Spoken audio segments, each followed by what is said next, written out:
Hello everyone. Today I'll be talking about Arctic exploration and how mechanical engineering, or more specifically, how icebreaker technology is contributing to it. The Arctic is a dangerous place, and as such, Arctic exploration is a dangerous task. The ice that covers the surface makes it impossible for any normal ship to make it through the ice, and we know from experience that a ship should generally avoid running into ice. Now, the Arctic may not be the same as a giant iceberg, but it's still dangerous due to the fact that it's almost entirely covered in ice for most of the year. Normally, ships just go around the Arctic and avoid it altogether, but ships do head through the ice. For example, for research, drilling or recovery, or as a shortcut to save time and money.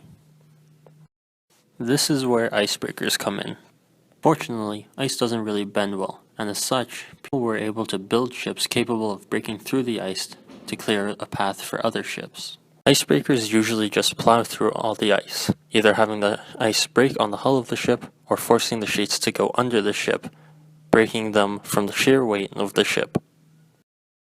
A lot of the ships that take these routes are cargo ships, and recently they've been shipping more and more oil. As a result, the cargo ships have gotten bigger and bigger, which sometimes require more than one icebreaker to carve out a safe path. Unfortunately, the extra ship makes it more expensive to go through the Arctic. However, in the 1990s, a new kind of icebreaker was designed by a Finnish company now called Arctric technology. This new icebreaker design is known as an oblique icebreaker. These new icebreakers have special propellers called azimuth thrusters. They are able to rotate 360 degrees and thus eliminates the need for a rudder and allows the oblique icebreaker to move forwards or sideways or whatever direction it wants. It's also designed with a weird triangular shape, which allows it to be able to break ice moving sideways as well as forwards. Since an oblique icebreaker can move sideways, they are able to clear a larger path than normal. Reportedly, an oblique icebreaker is able to clear a path over 30% larger than what a regular icebreaker of its size could. Currently, only one oblique icebreaker has been built and was commissioned by Russia. The NB508 Baltica. The Baltica can reportedly clear a path of 50 meters wide sideways while only being 20 meters wide normally when moving forward. There are limitations, however, since it's the same approximate size and weight, but has to break more ice at a time. It can't break as much ice, and has to move slower.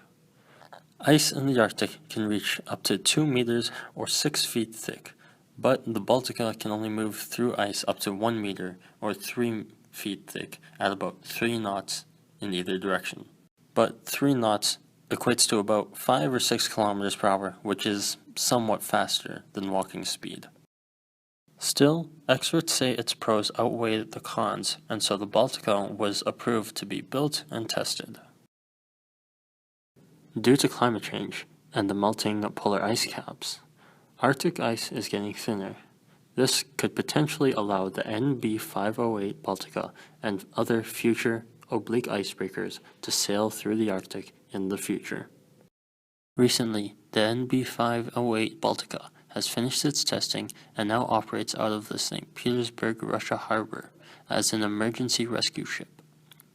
Its main operational area is in the Baltic Sea, where ice rarely gets thicker than 1 meter.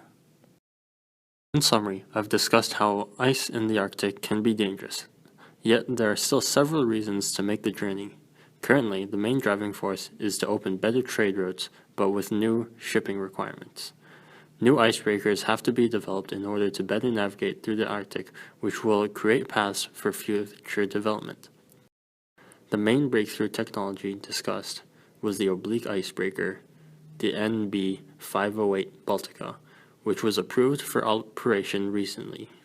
Although new and not quite ready for Arctic sailing, oblique icebreakers are a promising way to reduce the cost of using icebreakers and sailing through the Arctic in general.